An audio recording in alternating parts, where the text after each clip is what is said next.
We play and call it work.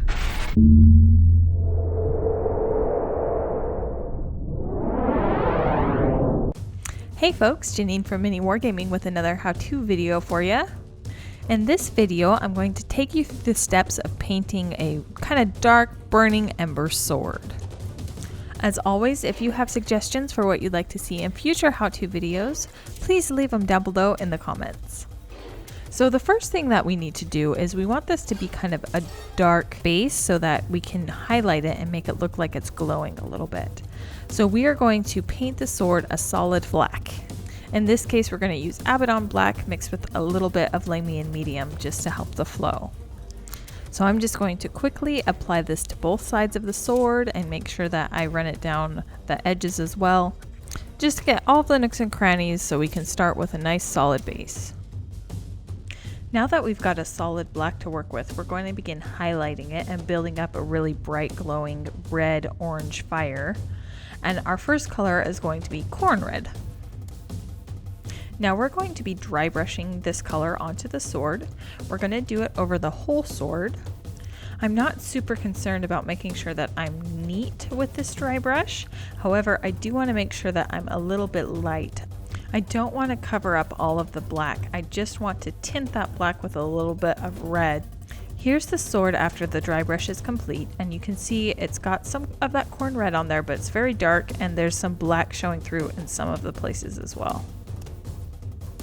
Alright, we're going to highlight our Khorne Red with Evil Sunz Scarlet. And I'm also going to be dry brushing this color.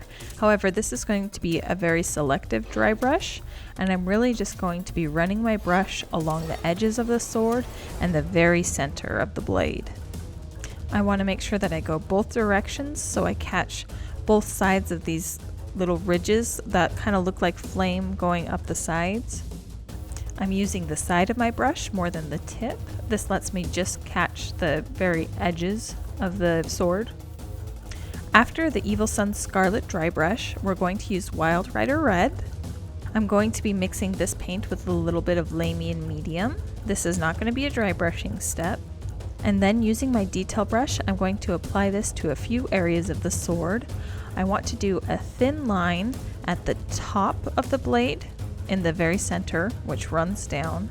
And then I'm going to pick a spot about 2/3 of the way down that I highlight as well. I am going to take the side of my brush and run it along the entire side edges, these edges that look like they're kind of burning flames. I'm going to try and keep these lines of Wild Rider Red very thin. However, if there's some that are slightly thicker than others as I run my brush along the sword, it's totally fine.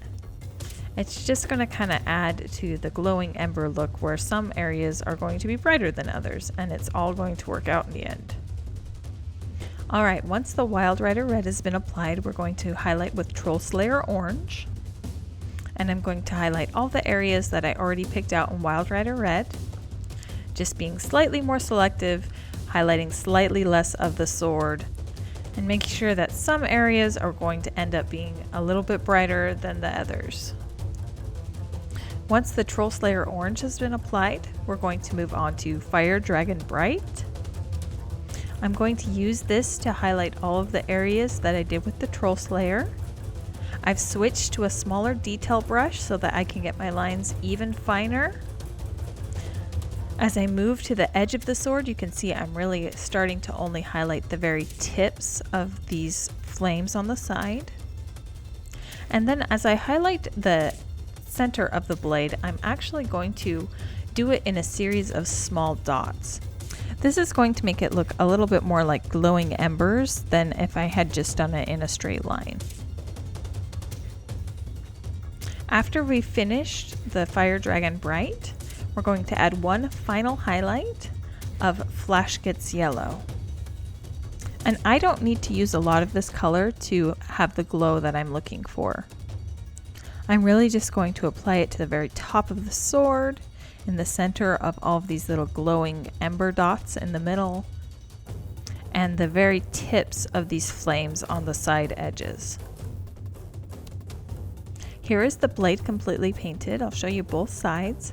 I wanted to make sure that The sides weren't completely the same, so it looks like it's kind of living fire.